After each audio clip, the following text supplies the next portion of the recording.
Jésus, shalom, shalom, shalom, bien-aimés. Que Dieu vous bénisse dans le nom de Jésus-Christ. Merci de me suivre dans le cadre de cette chaîne YouTube, Pain de vie. Ce matin encore, nous sommes là pour parler de la parole de Dieu, qui est le véritable pain de vie que nous devons partager à tout le monde.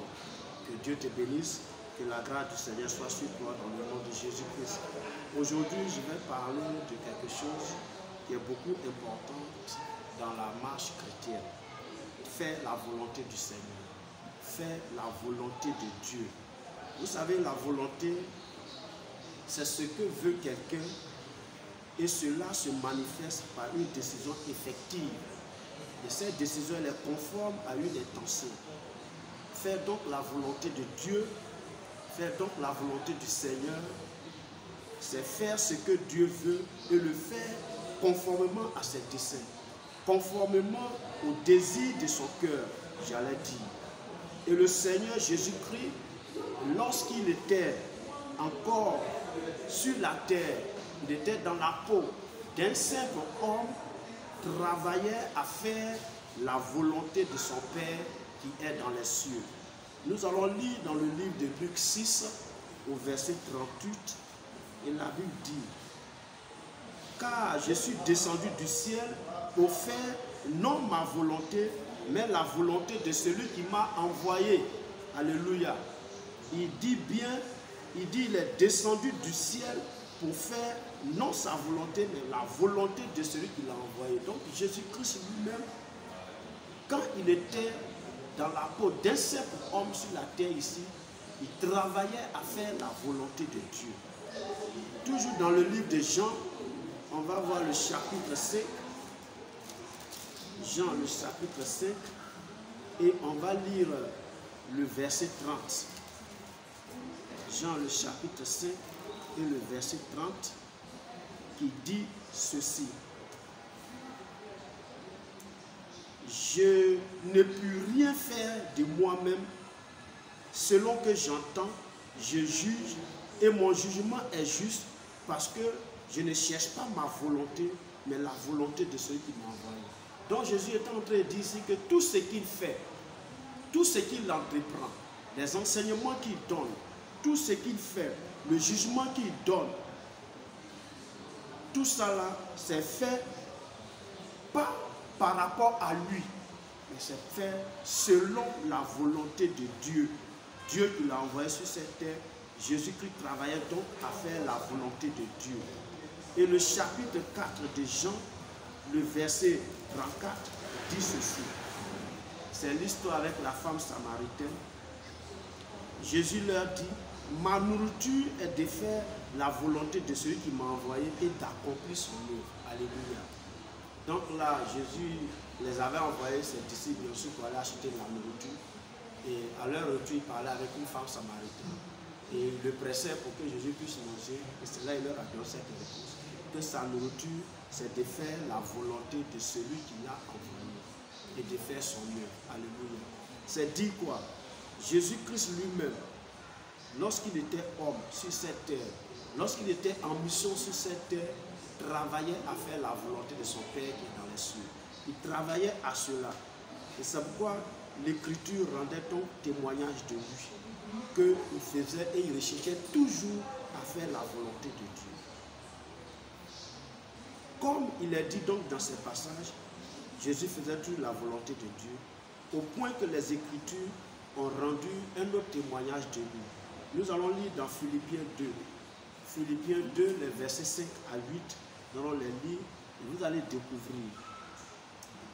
Ayez en vous les sentiments qui étaient en Jésus-Christ, lequel, existant en forme de Dieu, n'a point regardé comme une proie arrachée d'être égal avec Dieu, mais s'est dépouillé lui-même, en prenant une forme de serviteur, en devenant semblable aux hommes, et ayant paru comme un simple homme.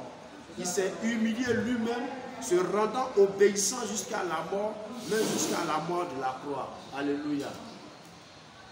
Ça dit, l'Écriture rend témoignage. Tellement Jésus-Christ a fait la volonté de Dieu, au point que, quand bien même il était Dieu, quand bien même il était Dieu, il Il travaillait plutôt à faire la volonté de Dieu.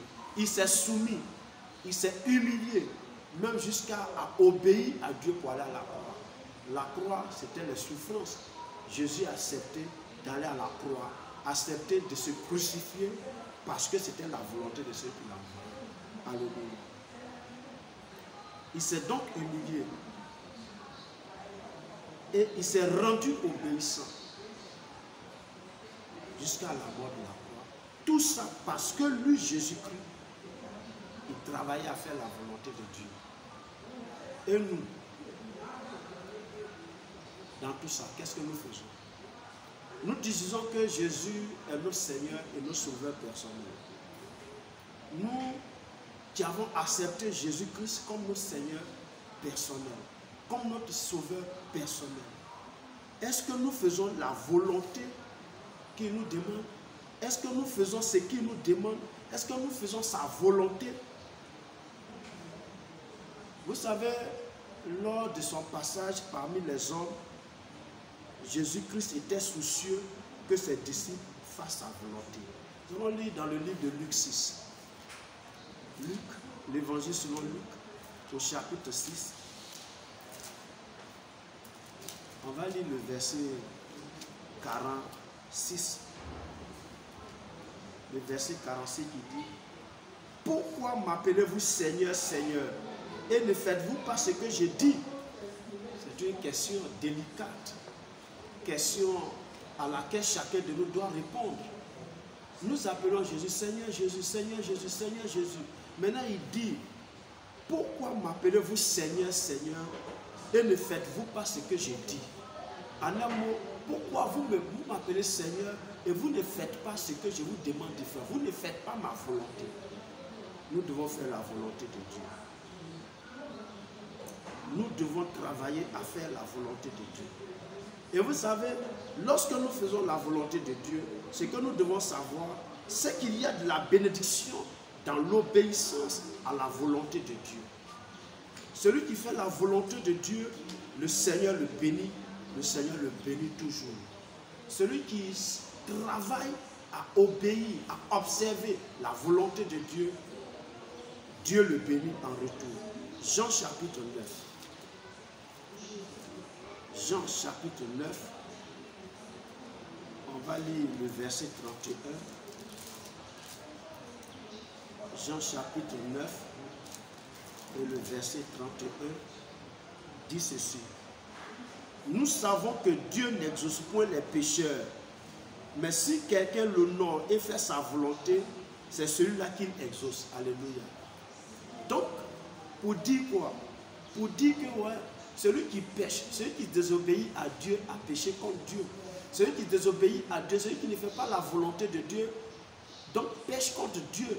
Et la Bible dit que c'est celui-là qui honore Dieu et qui fait la volonté de Dieu, c'est celui-là seul que Dieu exauce. Or, nous prions, nous voulons que Dieu nous exauce. Nous voulons beaucoup de bénédictions, nous voulons la santé, nous voulons le travail, nous voulons l'argent, nous voulons le mariage, nous voulons les enfants, nous voulons que nos enfants réussissent, nous voulons être riches, etc. Nous demandons beaucoup de choses à Dieu. Mais sachez que c'est celui qui fait la volonté de Dieu, celui qui honore Dieu, c'est celui-là que Dieu exauce. Dieu n'exauce pas donc le pécheur. Alléluia. Et Matthieu 7.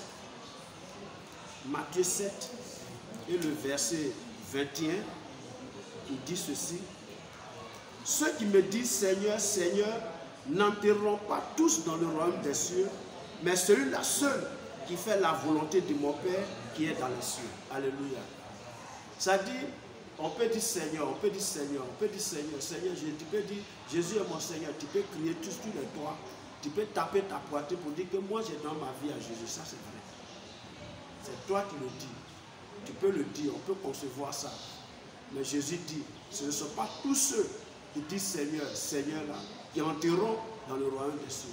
Or, on est né pour être sauvé. Et quand on est sauvé pour hériter le royaume des cieux, vivre éternellement avec le Seigneur. Et Jésus dit, tous ceux-là qui hériteront le royaume des cieux, c'est ceux-là qui auront fait sa volonté. Amen. Or, Jésus est monté au ciel. Jésus, il est mort. Il a été enseveli. Le troisième jour, il est ressuscité. On a fêté ça à la Pâque. Il a apparu pendant 40 jours à ses disciples. Et il leur a donné la recommandation de rester à Jérusalem et d'attendre ce que le Père avait promis. Et nous avons célébré la Pentecôte.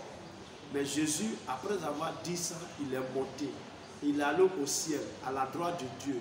Et arrivé là-bas, avant d'aller là-bas, il a dit quelque chose. Quand vous lirez dans le livre de Jean 14, le verset 1 et 2, il dit que votre cœur ne se trompe point. Croyez en moi et croyez en Dieu. Il dit, il y a beaucoup de places dans la demeure de mon Père. Si cela n'était pas, je vous l'aurais dit. Je m'en vais vous préparer une place. Et quand j'aurai fini de préparer cette place-là, je reviendrai vous prendre, afin que vous soyez là où je suis. C'est une promesse pour tous ceux-là qui font la volonté de Dieu. C'est une promesse pour ceux-là qui s'activent à faire la volonté de Dieu. Faire la volonté de Dieu, donc c'est agir fidèlement selon tout ce qui est écrit dans la Bible, qui est la parole vivante du Seigneur. Amen. Je vais t'interpeller, frère. Je vais t'interpeller, sœur. Je vais t'interpeller, toi qui me suis maintenant. Que si tu penses et que tu crois que tu es enfant de Dieu, que tu es né de nouveau, ça ne s'arrête pas là. Pendant que tu as encore le souffle de vie de Dieu en toi, marche conformément à la volonté de Dieu. Non seulement tu seras exaucé, donc tu auras tout ce que tu veux sur cette terre, mais mieux, tu hériteras le royaume des cieux et le Seigneur te bénira dans le nom de Jésus-Christ. Que la gloire revienne de notre Seigneur. Dieu te bénisse. Merci pour ce temps. Partage cette vidéo si ça fait du bien à tous tes connaissances. Et aussi longtemps que tu agiras ici, l'évangile sera prêché dans le monde entier et tous seront sauvés au nom de Jésus. Merci et à la prochaine.